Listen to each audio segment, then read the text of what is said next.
wiil dhalinyara ayaa xabada beed ah madaxa kaga dhuftay xildhibaan ka tirsan baarlamaanka dalka Australia oo lagu magacaabo Senator Fraser Annan kaasoo ku guda jiray shir jaraa'id oo si jees iyo ku digasho uga hadlayay muslimiintii badneed ee shalay lagu dilay masjid ku yaala waddanka New Zealand.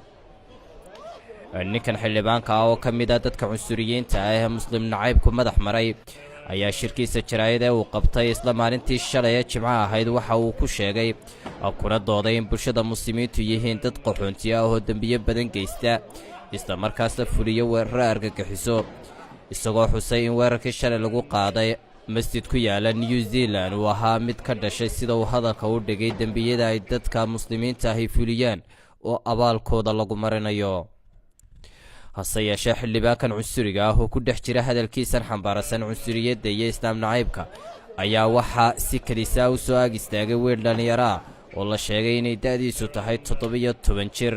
kaasoo xabad beeda madaxa kaga burburiyey waxaanu falkaasi sababay inuu xildhibaanku joojiyo hadalkiisa kadibna uu 2 jeer madaxa ka feedhay wiilkii yara waxaana markiiba ninkan xildhibaanka oo aad u cadhaysan qabtay rag meesha joogay oo u muuqday inay ka tirsan yihiin ciidanka ilaalada ammaanka dalka Australia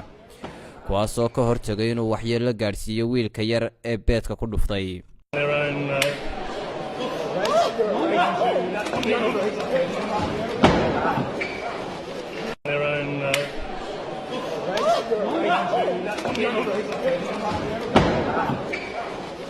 hadalkan ka soo baxay ninkan xildhibaanka ah ayaa si weyn looga cambaareeyay gudaha dalka Australia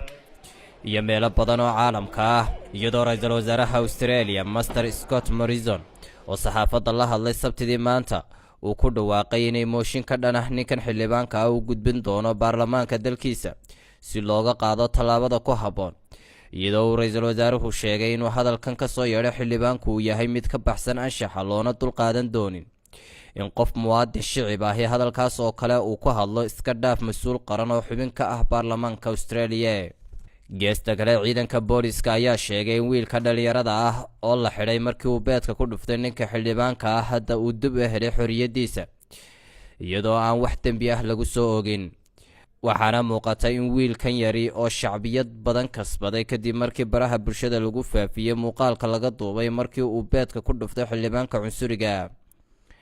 waxaa baraha bulshada si xoogan lagu faafiyay qoraallo lagu ammaanayo wiilka yar laguna sifeeyay inuu yahay geesi daayar oo u hiiliyay bini'aadanimada iyo isdhexgalka bulshooyinka caalamka waxaana baraha bulshada laga sameeyay bogag dhaqaale loogu ururinayo wiilkaas yar si lacagtaas uu iskaga difaaco haddii wax dambi ah lagu soo ogo sidoo kalena uu ku iibsado beedad badan. maxamed xasan daacad Saab TV.